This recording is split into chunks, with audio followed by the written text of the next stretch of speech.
నమస్తే crickets welcome back to the channel. Quinton de Kock single handedly KKR వాళ్ళకి match గెలిపించి పెట్టాడు. 97 runs in 61 balls. Crazy batting ఆడాడు. First నుంచి లాస్ట్ వరకు నిల్చొని కేకేఆర్ వాళ్ళు ఈ మ్యాచ్ గెలిచేలాగా చేశాడు. సో ఈ మ్యాచ్ లో ఏం జరిగింది, మొత్తంగా ఆర్ఆర్ వాళ్ళు ఏమేమి తప్పులు చేశారో తెలుసుకుందాం. Let's get into the video.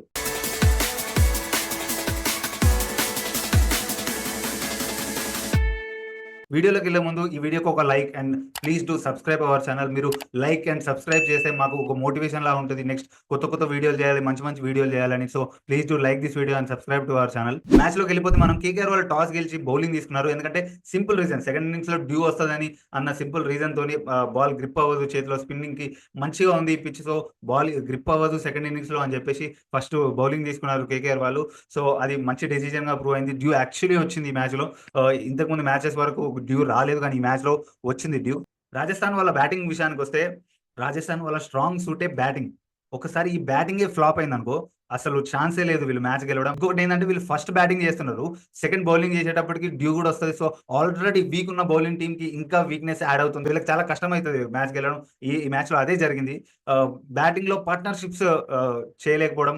Actually అందరూ 20-30 రన్స్ కొట్టారు, కానీ ఒక్క బిగ్ పార్ట్నర్షిప్ రాలేదు మిడిల్ ఆర్డర్ కానీ టాప్ ఆర్డర్ దగ్గర నుంచి. కానీ అదే వీళ్ళకి మేజర్ ఎఫెక్ట్ గా అయింది. శుభం దుబేని కూడా యాక్చువల్లీ లోపలికి తీసుకొచ్చారు, అతను ఏమన్నా స్కోర్ చేస్తాడేమో అని. బౌలింగ్ లో ఇంకా కాంప్రమైజ్ అయింది అక్కడ. శుభం దుబేని ఎప్పుడైతే లోపలికి తీసుకొచ్చారో అక్కడ శుభం దుబే దగ్గర నుంచి కూడా అంత పెద్ద పర్ఫార్మెన్స్ ఏం రాలేదు. సో ఓవరాల్ గా వాళ్ళు 150 వరకే వెళ్ళగలిగారు. యాక్చువల్లీ ప్రతి ఒక్కరు స్కోర్ చేశారు, 20-30 ప్రతి ఒక్కరు కొట్టారు అక్కడ. ధ్రువ్ జురేల్ యాక్చువల్లీ అందరికంటే హైయెస్ట్ 33 రన్స్ కొట్టాడు.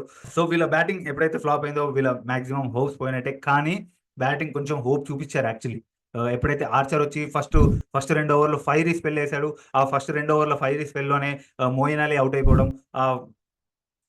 ఫస్ట్ మ్యాచ్ నుంచి చాలా మంచిగా రికవర్ అయ్యాడు ఆర్చర్. యాక్చువల్లీ రికార్డ్ బౌలింగ్ వేసాడు ఫస్ట్ మ్యాచ్ లో, 76 రన్స్ ఇచ్చేసాడు ఫస్ట్ మ్యాచ్ లో. కానీ ఈ మ్యాచ్ లో వచ్చి ఫస్ట్ 2 ఓవర్స్ చాలా మంచిగా వేసాడు యాక్చువల్లీ ఆర్చర్. ఆ ఫైట్ చూపించారు రాజస్థాన్ వాళ్ళ బౌలర్స్ కూడా.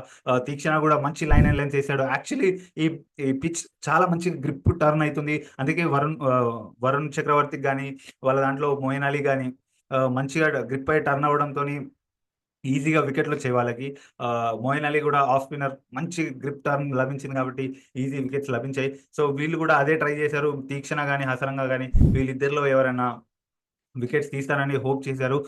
యాక్చువల్లీ హసరంగా ఒక వికెట్ తీసుకున్నాడు, కానీ చాలా టైట్ లెన్స్ వేశారు. 10 ఓవర్స్ వరకు మంచి టైట్ లెన్స్ తోనే బౌలింగ్ వేశారు. అక్కడక్కడ బౌండరీలు వచ్చినా చాలా మంచిగానే టైట్ గానే వేస్తా వచ్చారు. కానీ 10 ఓవర్స్ తర్వాత ఎప్పుడైతే క్వింటన్ డికాక్ సెటిల్ అయిపోయాడో అక్కడ నుంచి వీళ్ళకి రన్స్ అనేది ఆగలేదు. రన్స్ ఫ్లో వెళ్తానే ఉండే. వికెట్లు కూడా ఎక్కువ పడలేదు వీళ్ళకి, 2 వికెట్లు పడ్డాయి. రహానే క్వింటన్ డికాక్ ఇద్దరు కలిసి మాక్సిమం స్కోర్ ని తక్కువ చేశారు. దాని తర్వాత రహానే అవుట్ అయ్యి రఘువంశీ వచ్చారు.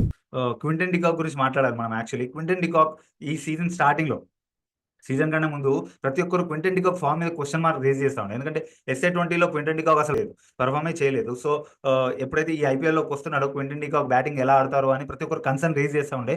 కానీ ఈ 90 రన్స్, ఈ 97 రన్స్ ఇన్నింగ్స్ తోని క్వింటన్ డికాక్ ఆ క్వశ్చన్స్ అన్నిటికీ ఆన్సర్ చెప్పినట్టు అయింది. మనం బ్యాటింగ్ ట్రాక్ మీద 50-100 కొడితే మనం అనుకోవచ్చు, కానీ ఇది మంచి గ్రిప్ అండ్ టర్న్ అవుతున్న పిచ్.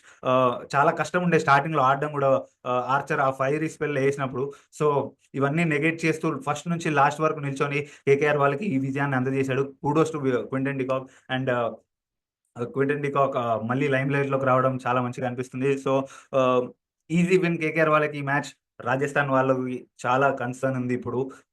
సీజన్ స్టార్టింగ్ లోనే 2 మ్యాచ్లు ఓడిపోవడం, ఇక్కడ నుంచి ఎంత తొందరగా కంబ్యాక్ ఇవ్వగలిగితే అంత మంచిది, లేకపోతే క్వాలిఫై అవ్వడం చాలా కష్టం అవుతుంది వీళ్ళకి. సో చూద్దాం రాజస్థాన్ వాళ్ళు ఎలా కంబ్యాక్ ఇస్తారో నెక్స్ట్ మ్యాచ్ అని.